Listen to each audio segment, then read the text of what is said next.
वरिष्ठ जन, सभी सामाजिक संस्थाओं के वरिष्ठ जन, मातृशक्ति, आप सभी प्रभु श्री राम जो 22 जनवरी को अयोध्या में विराजित होने वाले हैं, तो प्रभु श्री राम को हमारे हृदय में कालांतर से विराजित है, रहेंगे, उन्हें कोई निकाल नहीं सकता है। लेकिन प्रभु श्री राम की मूर्ति की स्थापना नहीं, ये जो अभी बता रहे थे ब्रजेश भाई की, इस यात्रा का नाम राम राज्य स्थापना जन जागरण यात्रा क्यों दिया गया? जब ये नाम संतों के समक्ष रखा गया और संतों के समक्ष में प्रभु श्री राम की प्रेरणा से ये नाम तय हुआ, इस नाम में ही सब कुछ है। राम राज्य स्थापना, यानी कि अयोध्या में भगवान श्री राम के विग्रह की या मूर्ति की स्थापना नहीं है, यह संपूर्ण ब्रह्मांड में और संपूर्ण विश्व में राम राज्य की स्थापना है। ये राम के राज्य की स्थापना हो गई, क्योंकि मूर्ति की स्थापना में और राम के राज्य की स्थापना में जमीन आसमान का फर्क होता है। तो राम राज्य की स्थापना हम सब लोग करने जा रहे हैं। राम की स्थापना तो त्रेता युग में हो गई थी, जब भगवान श्री राम का अवतार हुआ, तभी उनकी स्थापना पृथ्वी पर हो चुकी थी। ये तो दुष्टों का संहार करके, विरोधियों का संहार करके, दुष्ट शक्तियों का दमन और शमन करके पुनः कलियुग में इस भारतवर्ष की भूमि पर भगवान श्री राम के राज्य की स्थापना होने जा रही है। और जन जागरण यात्रा का मतलब यह नहीं कि जनता को जगाना, जनता तो जागी हुई है। जनता को क्या जगाना? एमएससी, पीएचडी से लेकर के पीएचडी डॉक्टरों की उपाधि लेने वाले और चंद्रमा के ऊपर चंद्रयान भेजने वाले भारतीय परंपरा के लोगों को क्या जगाना? वो तो जागे हुए। जन जागरण का अर्थ ये होता है कि जब कोई भी देवी यात्रा साधु संतों के द्वारा निकाली जाए, तो उस जागरण का मात्र और मात्र एक ही अर्थ होता है कि आज हिंदू समाज के सामने सबसे बड़ी एक चुनौती है, और वो चुनौती कैसे खत्म हो सकती है? मात्र और मात्र वही उस चुनौती को खत्म करना समस्त साधु संतों का उद्देश्य बन चुका है। और वो चुनौती क्या है, मैं आज आपको बता देता हूँ कि जन जागरण का मतलब जनता तो जागी हुई है, उसको जगाने की आवश्यकता नहीं है। जो अंतर्गत चेतना में जो मैं चुनौती समाज की बता रहा हूँ, पूरे भारत में हिंदू समाज के सामने सबसे बड़ी चुनौती है। वो चुनौती क्या है कि हम इस भौतिकता के युग में, चकाचौंध की दुनिया में एक चीज से बहुत भटक चुके हैं, और वो चीज ये है कि हम हिंदू समाज में रहते हैं, सनातन परंपरा में जीते हैं। भगवान श्री राम जब अयोध्या से निकल करके वनवास गए, तो आप पूरी रामायण को पढ़िए, 3 बड़ी महत्वपूर्ण घटनाएं रामायण में घटी। कि सबसे पहले वो निषाद राज के घर गए, दूसरा वो शबरी के पास गए, तीसरा वो केवट के पास। और पूरे युद्ध में उन्होंने मल्लाहों से, नाविकों से, भालुओं से, रीछ से, बंदरों से, किससे सहायता मांगी? तो पूरे रामायण में भगवान श्री राम ने जो सूत्र स्थापित किया था, इसीलिए उनको मर्यादा पुरुषोत्तम कहा गया था। वो सूत्र जो है, उसी सूत्र का नाम उस समय राम राज्य हुआ था, और उसी राम राज्य की स्थापना अब होना है। और वो कैसे होना है कि आज हिंदू समाज में सबसे बड़ी जो चुनौती है वो ये है कि हम अपने ही समाज के, अपने ही सनातनी, अपने ही हिंदू भाई को उसकी गाड़ी, मकान और उसकी बिल्डिंग और उसके लटके झटके देखने के बाद उसको सम्मान देते हैं। और अगर उसके पास ये सब संपदा, ये सुविधा, ये चकाचौंध ना हो, तो अक्सर उस गरीब का तिरस्कार होता है, और वो तिरस्कार के कारण फिर समाज से टूट करके कई अन्य धर्म में जा करके धर्मांतरण कर देता है। ये चुनौती हिंदू समाज के सामने सबसे बड़ी है। मैंने बड़े बड़े कथाओं के पांडाल देखे हैं, अक्सर मैं देखता हूँ कि जहाँ बड़े अच्छे वीआईपी शो पे करके आ गया, ठीक है, वहाँ प्रतिष्ठित लोगों को बिठाना भी चाहिए, को सत्कार भी होना चाहिए। पर मेरा एक सवाल है कि क्या भगवान वीआईपी, वीवीआईपी, गरीब और अमीर के अलग हो सकते हैं? क्या मंदिर वीआईपी और वीवीआईपी के लिए अलग हो सकते हैं? क्या एक गरीब के लिए भगवान अलग है और एक धनाढ्य के लिए भगवान अलग है? क्या धर्म में दो स्थान होना चाहिए कि एक तरफ वो लोग जो हर तरह से संपन्न है और दूसरी तरफ वो तिरस्कार किए हुए लोग जो संपन्न नहीं है? बस उस चुनौती को खत्म करना और लोगों में एकात्मता, राम राज्य के उस भाव को स्थापित करने का उद्देश्य इस यात्रा का है। और यही उद्देश्य कि जब राम ने कोई भेदभाव नहीं किया तो हम कौन होते हैं उनके नाम पर भेदभाव करने वाले? बस जो भेदभाव है वो भेदभाव जनता के अंदर, हिंदुओं के अंदर, सनातनियों के अंदर खत्म हो। और जिस दिन वो हमने खत्म कर दिया उस दिन हमारे दिल में राम की स्थापना हो जाएगी और भारत में असली राम राज्य आ जाएगा और सनातन की जीत होगी। इसी उद्देश्य को, इसी संकल्प को लेकर के ये पहली बार संत समाज की यात्रा निकली। भगवान श्री राम ने मुझे प्रेरणा दी। मैंने देखा कि 22 जनवरी को वृंदावन से भी एक यात्रा जारी है, हरिद्वार से यात्रा जारी है, अहमदाबाद से यात्रा जारी है, केरल से यात्रा जारी है, देश के कोने कोने से बहुत सारी यात्राएं जारी। तब मेरे मन में ये प्रेरणा है कि जब सब कुछ से यात्रा जारी तो मालवा का ये हिस्सा क्यों अछूता है? मालवा का हिस्सा क्यों विकार में ऐसा बचा हुआ कि यहाँ से कोई यात्रा नहीं जारी? तब मैंने ये प्रश्न जो मेरे मन में चिंतन का विषय था, मैंने अपने संतों के बीच रखा। हमारे संत समाज के राष्ट्रीय अध्यक्ष अखाड़ा परिषद का अर्थ होता है कि जैसे ये नगर पालिका एक परिषद है, ठीक उसी प्रकार से हमारे सनातन परंपरा में शंकराचार्य, भगवान शंकराचार्य ने 13 अखाड़ों की स्थापना की।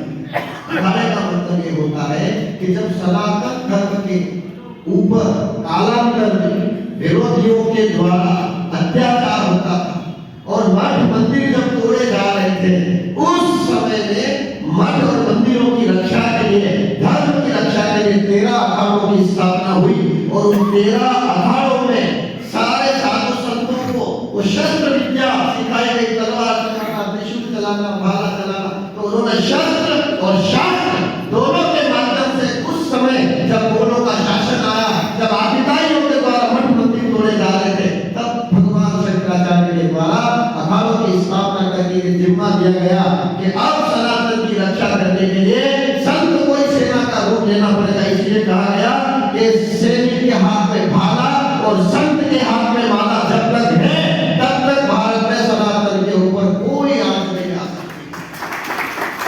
और उस समय से ये परंपरा चली तो आज तक अखाड़ों की परंपरा चली। आपने देखा होगा अखाड़ों के साधुओं के हाथ में, किसी के हाथ में तलवार है, किसी के हाथ में हथियार है। ये उस काल से ऐसे जब 13 अखाड़े मिलकर के अपना एक अध्यक्ष नियुक्त करते हैं, वो पूरे भारत के संत समाज का प्रतिनिधित्व करता है। तो हमारे संत समाज के पुरोधा केवल जब सिंह का कुंभ होता है, मेले होते हैं सिंह, तभी ये वहां जाते हैं और वहां करते हैं। लेकिन ये इस भूमि का सौभाग्य है, मैं मालवा से जुड़ा हूँ, इस भूमि से जुड़ा हूँ और मेरे मन में भगवान श्री राम की प्रेरणा हुई कि हमारे यहाँ से भी एक ऐतिहासिक यात्रा भगवान श्री राम के अयोध्या धाम तक जाना चाहिए। अब ये यात्रा कौन निकाल रहा है? साधु संत समाज निकाल रही है। आज तक राजनेताओं की यात्रा निकली है, आज तक अनेक यात्राएं निकली, पर पहली बार ऐसा होगा कि संत समाज, दंडी संप्रदाय के सन्यासी, सैकड़ों साधु संत भारत के अलग अलग कोने से, काशी से, वृंदावन से, अलग अलग जगह से आएंगे और पूरे क्षेत्र में यात्रा निकाल करके वो यात्रा अयोध्या धाम तक ले जाएंगे। 12 जनवरी स्वामी विवेकानंद जी की जन्म जयंती है।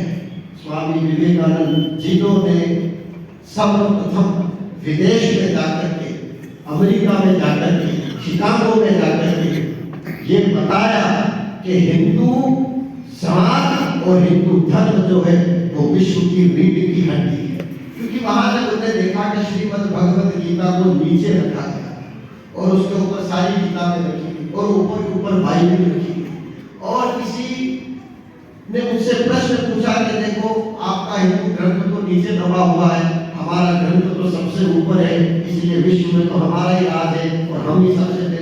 तब स्वामी विवेकानंद ने कहा कि यदि नीचे रखी हुई श्रीमद् भगवत गीता को अगर मैं खींच लूं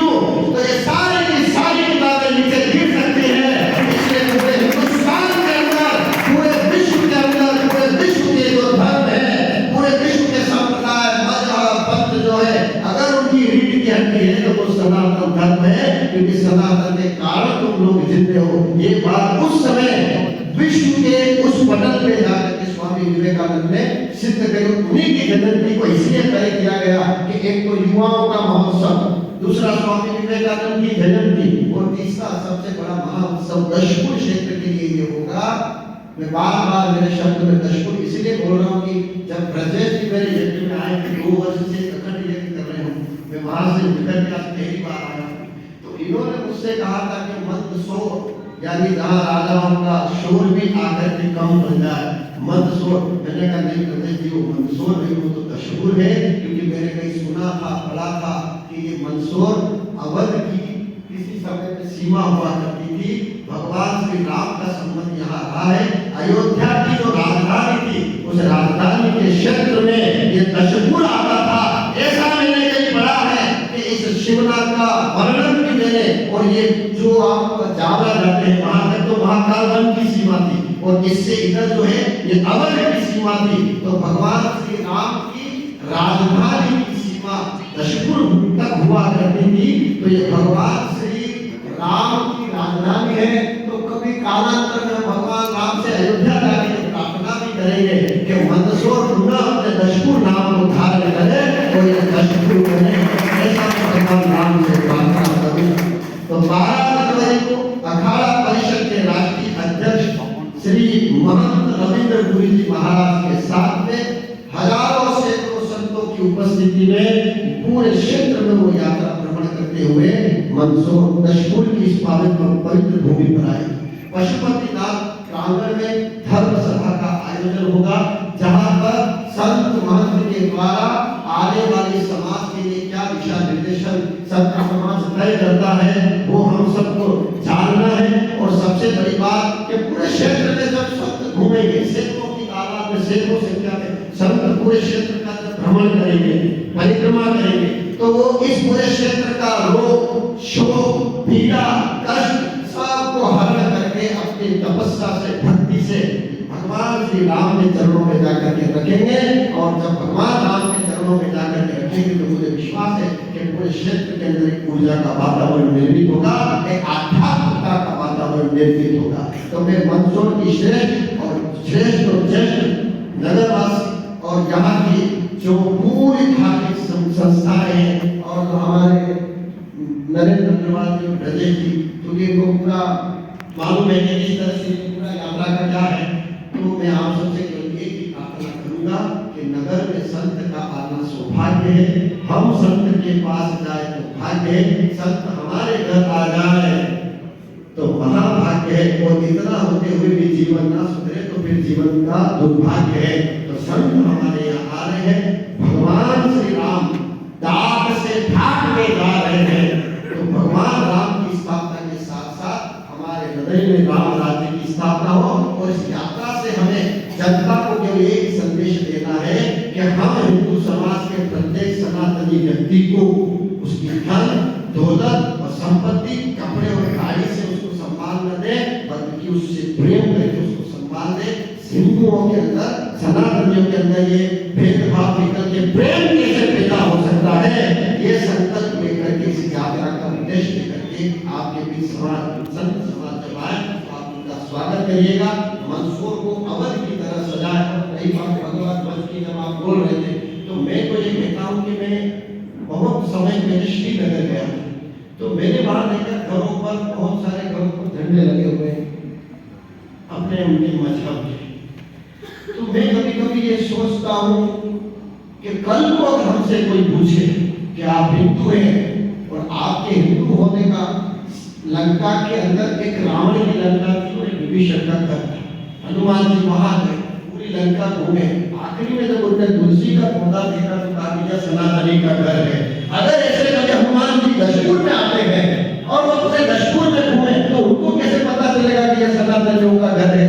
तो मैं तो ये कहता हूँ कि भगवान झंडा हिंदुओं के घर में 12 महीने रहना चाहिए, क्योंकि जिसका झंडा ऊंचा होता है उसका हमेशा पराक्रम ऊंचा होता है, उसकी विजय गाथा ऊंची होती है। और ये हिंदुओं की पहचान होती है कि घर के बाहर तुलसी, घर के ऊपर स्वस्तिक और घर के ऊपर भगवान ध्वज अगर है तो फिर सनातन को कोई नहीं हरा सकता है, फिर हमारी पहचान को कोई मिटा नहीं सकता है। इसलिए उस दिन से ये प्रतिज्ञा करें कि पूरे मंदसौर में 12 महीने घरों पर भगवा ध्वज दिखे, जिससे ये लगे कि अब ये सनातन पूरी हो चुकी है।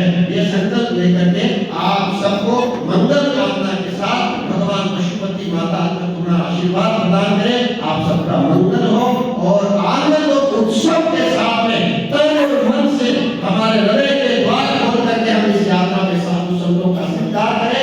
ये राम की यात्रा है, ये भगवान की यात्रा है, ये भगवान की यात्रा है, ये आपकी यात्रा है, ये हम सब की यात्रा है। आओ मिलकर इस यात्रा को सफल बनाएं। बोलिए सियावर रामचंद्र भगवान की जय, सनातन धर्म की जय, सनातन धर्म की जय, भारत माता की जय, पशुपतिनाथ भगवान की जय, संत समाज की जय।